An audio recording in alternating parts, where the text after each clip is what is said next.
Sige po, boss.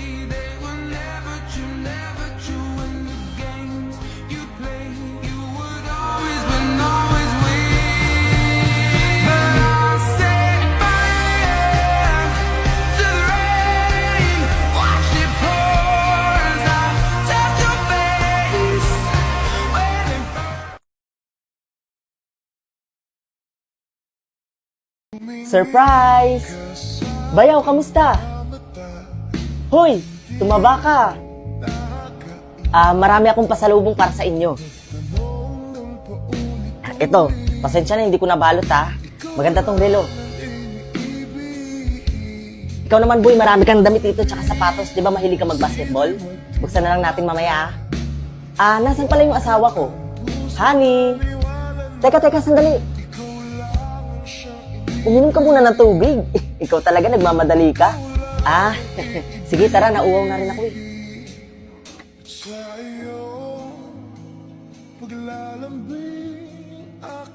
Alam nyo, dapat last month pa talaga ako nakauwi. Kasi yung amo ko, hindi pa ako pinayagan Marami kong pinagawa sa akin. Kaya ngayon lang ako umuwi. Kaya wala akong pinagsabihan. Na-surprise ba kayo? Oo, na-surprise naman. For sure, mas surprise yung asawa ko. Tawagin ko na muna siya. Honey?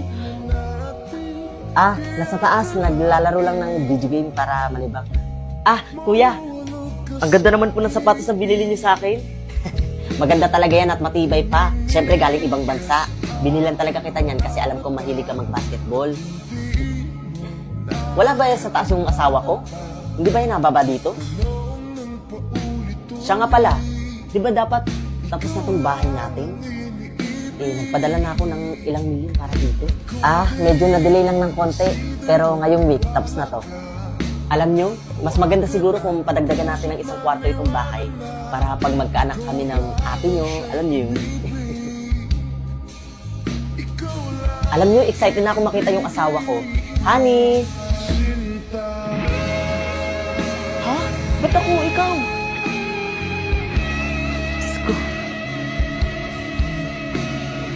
Honey?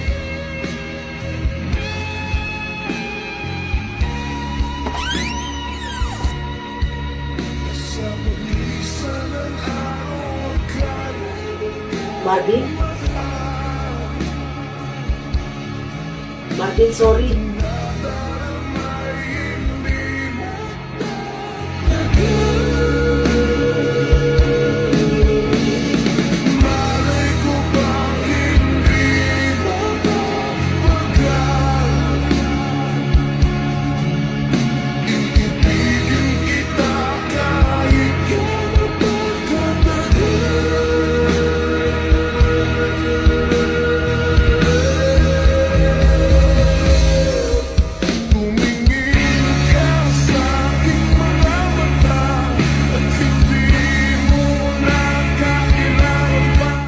Basta naririnig ko siya sa isip ko.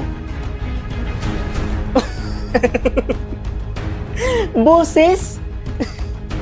Ayan, party ka kasi ng party. Kung ano-ano na tuloy naririnig mo. Kuya naman maniwala ka sa akin. Nagsasabi talaga ako ng totoo. May naririnig talaga akong kakaibang boses sa isip ko. Na parang binabalaan niya ako sa mga pwede kong gawin. Diyan ka na nga, may lakad pa si kuya. Magpahinga ka kasi, huwag puro party-party. Kung ano-ano tuloy narinig mo.